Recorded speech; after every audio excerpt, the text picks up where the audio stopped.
mengenai obat vinkristin. Berikut hasil presentasi kami.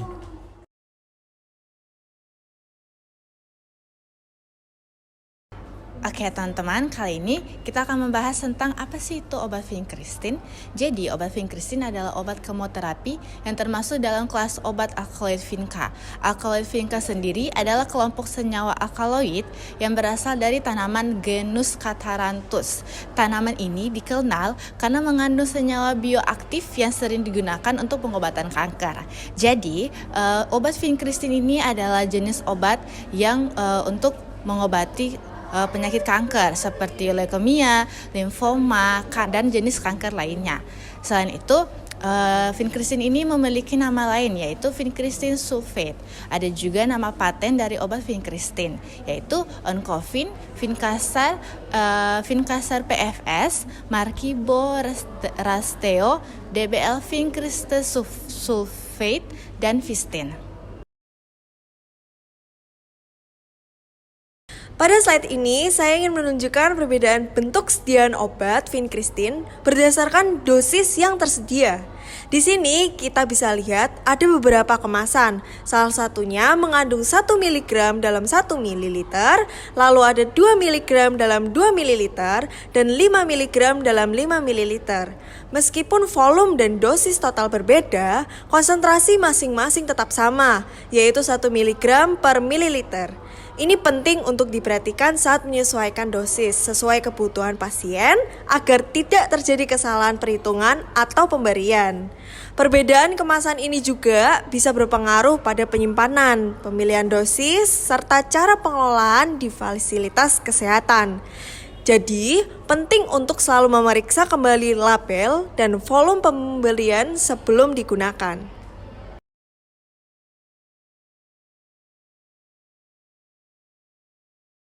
Oke, sekarang kita masuk ke dalam golongan dan klasifikasi.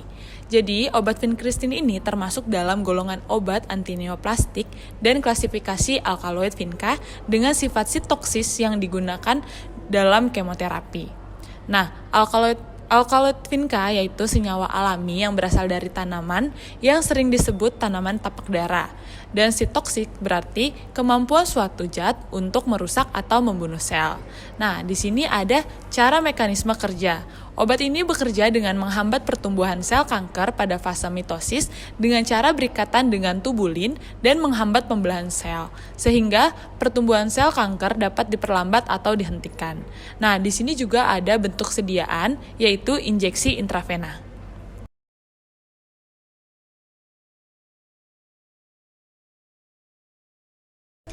Kita akan membahas tentang indikasi dan juga kontraindikasi dari obat vinkristin ini. Kita mulai yang pertama yaitu indikasi. Obat ini digunakan kepada pasien-pasien dengan penyakit seperti leukemia limfositik akut, leukemia mieloid akut, tumor otak, neuroblastoma atau kanker sel saraf pada anak-anak, kemudian kanker paru-paru, limfoma Hodgkin maupun non-Hodgkin, kemudian tumor Wilms, rhabdomyosarkoma, kanker paru-paru tipe sel small cells. Kita akan masuk pada kontraindikasinya.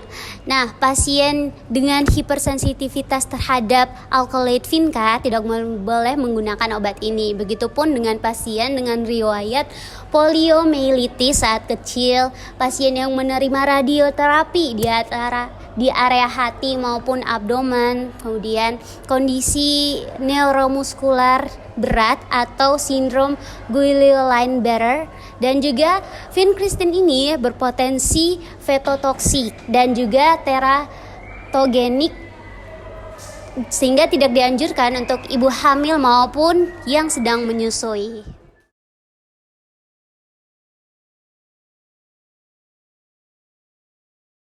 Oke, selanjutnya adalah farmakodinamik pada obat vinkristin. Farmakodinamik itu sendiri adalah ilmu yang mempelajari tentang bagaimana obat itu bekerja dan juga mempengaruhi tubuh kita. Vinkristin adalah obat kemoterapi yang digunakan untuk menghambat pembelahan sel kanker. Cara kerja vinkristin cukup unik, yaitu dengan menempel pada protein tubulin yang sangat penting dalam proses pembelahan sel. Ketika vinkristin mengikat tubulin, proses pembelahan sel kanker terganggu dan sel tersebut tidak dapat membelah dengan benar. Cara kerja vinkristin yaitu yang pertama menghambat pembelahan sel, di mana obat ini menghalangi pertumbuhan dan perkembangan sel kanker dengan cara menghentikan proses pembelahan sel tersebut. Yang kedua, mengganggu tubulin, di mana obat ini mengikat tubulin yang berperan penting dalam pembentukan benang spindle saat pembelahan sel. Akibatnya sel kanker terhenti di tengah proses pembelahan. Selain mengganggu pembelahan sel, vinkristin juga bisa memengaruhi pergerakan dan komunikasi antar sel kanker. Bahkan obat ini dapat menghambat pembentukan pembuluh darah baru yang diperlukan sel kanker untuk bertahan hidup dan berkembang. Kenapa ada efek samping pada obat ini? Meskipun vinkristin dirancang untuk menyerang sel kanker, sayangnya obat ini juga dapat memengaruhi sel-sel normal yang dapat membelah, seperti sel saraf dan juga sel-sel dalam saluran pencernaan. Inilah yang menyebabkan munculnya efek samping seperti kerusakan pada saraf dan juga masalah pencernaan. Pada kerusakan saraf, efek samping ini bisa berupa kesemutan, kelemahan, atau nyeri pada saraf. Sedangkan masalah pencernaan, pengguna vinkristin sering mengalami sembelit karena gerakan usus yang lebih lambat. Karena vinkristin memiliki efek yang kuat, penggunaannya harus diawasi ketat oleh dokter. Pengawasan ini bertujuan untuk mencegah efek samping yang parah serta untuk menghindari interaksi berbahaya dengan obat lain yang mungkin sedang dikonsumsi pasien.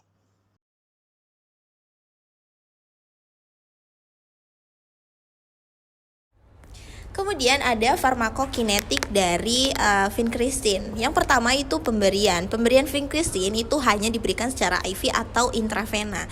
Tidak diberikan secara oral karena tidak efektif akibat dari degradasi atau pemecahan bentuk lebih sederhana di saluran cerna dan juga efek first pass di hati. Yang kedua ada distribusi. Nah, vinkristin ini terdistribusi luas sekali di berbagai jaringan tubuh seperti di hati, limpa, ginjal, paru-paru, dan juga sumsum tulang belakang. Untuk menargetkan sel-sel kanker dalam tubuh. Kemudian ada metabolisme. Nah, vinkristin di metabolisme khususnya di dalam hati dengan bantuan enzim CYP3A4 dan CYP3A5 yang mengubahnya menjadi bentuk metabolit yang lebih sederhana, lebih mudah untuk diekskresikan. Yang terakhir ada ekskresi. Nah, sebagian besar vinkristin itu diekskresikan melalui empedu dan juga feses, yaitu sekitar 80%, dan sebagian kecil lainnya itu diekskresikan melalui urin untuk mencegah terjadinya akumulasi di dalam tubuh dan juga mengurangi toksisitas obat.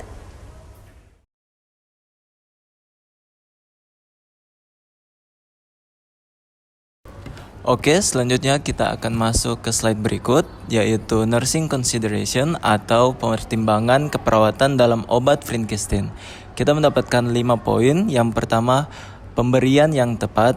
Jadi obat vinkristin harus diberikan melalui jalur intravena yang aman untuk menghindari komplikasi ekstravasasi. Karena pastikan akses intravena yang stabil sebelum memulai terapi untuk mencegahnya hal ekstravasasi. Yang kedua yaitu dosis yang sesuai. Tentunya sangat penting untuk dalam terapi obat vinkristin untuk memastikan dosis yang diberikan dan tidak melebihi batas yang dapat menyebabkan toksisitas. Lalu poin yang ketiga ada pemantauan efek sampingan. Untuk pasien yang menerima obat vinkristin perlu dipantau secara ketat untuk mendeteksi efek sampingan. Lalu yang keempat ada poin strategi pencegahan konstipasi. Konstipasi dapat terjadi untuk masalah yang serius pada pasien yang menerima obat vinkristin. Untuk intervensi proaktifnya seperti laktasif atau diet kaya serat dapat diberikan kepada pasien yang menerima obat vinkristin. Yang kelima yaitu pemantauan fungsi hati. Vinkristin dapat memengaruhi fungsi hati sehingga pemantauan rutin sangat penting untuk dilakukan.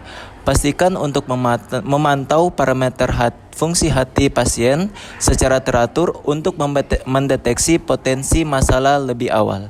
Sekian untuk nursing consideration dari obat vinkristin.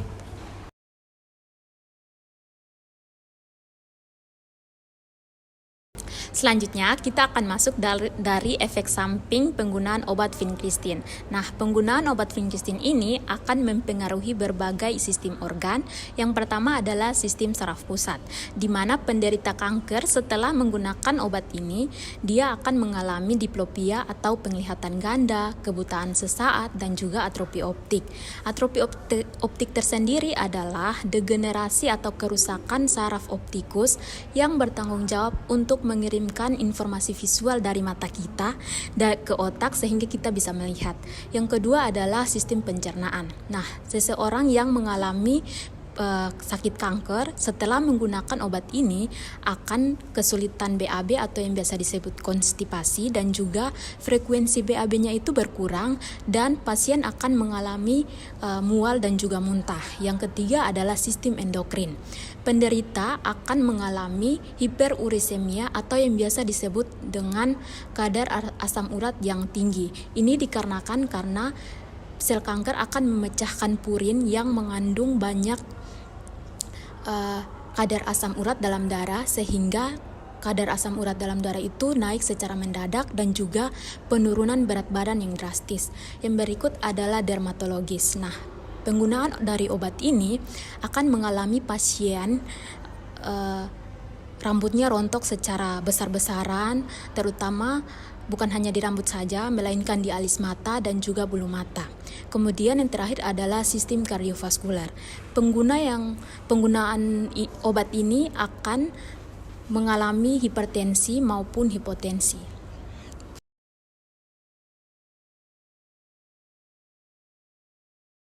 Oke, baik. Sekarang kita masuk pada dosis dan cara pemberian obat vinkristin.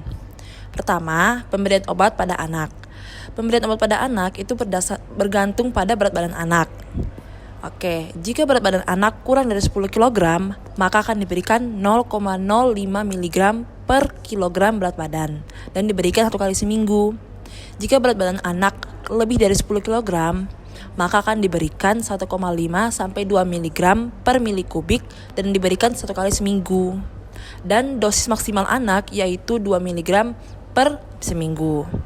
Sekarang kita lanjut pada dosis pada orang dewasa, yaitu 1,4 sampai 1,5 mg per milikubik. Dan dosis maksimal orang dewasa sama kayak dosis anak yaitu 2 mg per minggu. Oke, baik. Cara pemberiannya sendiri untuk obat vinkristin ini dia hanya melalui intravena. Kenapa sih nggak melalui intratekal?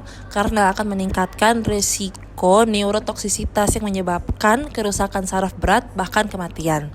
Oke, sekarang kita masuk pada penyesuaian dosis. Ada mielosupresi. Jika ANC kurang dari 1,5 kali 10 pangkat 9 per liter, maka dosis akan dikurangi menjadi 50%. Jika ANC kurang dari 1,0 kali 10 pangkat 9 per liter, maka terapi akan dihentikan. Untuk gangguan hati sendiri, jika bilirubin lebih dari 3 mg per 100 ml, maka dosis akan dikurangi menjadi 50%. Untuk gagal ginjal sendiri, dia tidak memerlukan penyesuaian dosis. Untuk neurotoksisitas, pada neuroterapi sedang, itu dosis akan dikurangi menjadi 50%. Dan untuk gangguan berat sendiri, akan dihentikan dosis tersebut.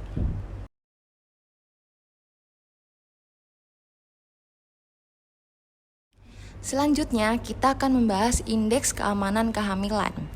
Vinkristin dikategorikan sebagai obat yang memiliki resiko tinggi pada kehamilan atau ibu yang sedang mengandung. Untuk kategori kehamilannya, obat vinkristin termasuk ke dalam pregnancy kategori D, di mana obat ini dapat menyebabkan kematian pada janin atau memiliki resiko pada janin ibu yang sedang mengandung.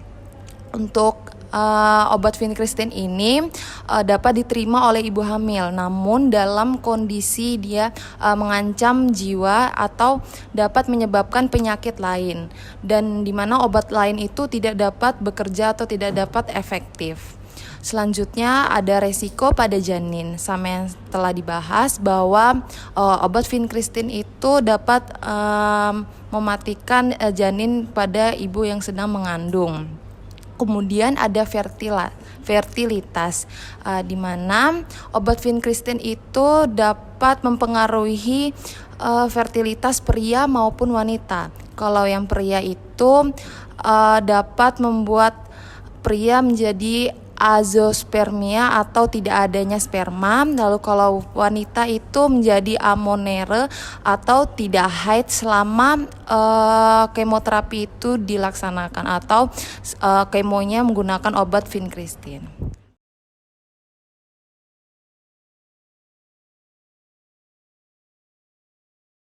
Yang terakhir, peringatan khusus vincristin. Ada 7, yaitu yang pertama, rute pemberian. Perlu diingat bahwa vincristin hanya diberikan melalui intravena saja. Jika diberikan melalui intratekal dan yang lainnya, dapat berakibat fatal hingga kematian. Yang kedua, efek samping neurologis. Vincristin menyebabkan neuropati perifer yang menyebabkan kesemutan, kelemahan otot hingga nyeri. Yang ketiga, ada interaksi obat. Vincristin berinteraksi dengan antifungal azole, mikrolida, dan obat kemoterapi lain, sehingga diperlukan pengawasan dan juga pemantauan dosis. Keempat, risiko infeksi. Vincristin menurunkan imunitas, maka harus kita hindari vaksin hidup dan menjaga kontak dengan penerima vaksin hidup selama masa terapi. Yang kelima, overdosis. Vincristin dapat menimbulkan toksisitas berat pada pasien. Yang keenam, kombinasi terapi. Kombinasi dengan kurkumin menunjukkan peningkatan efek sitotoksik pada kanker oral dan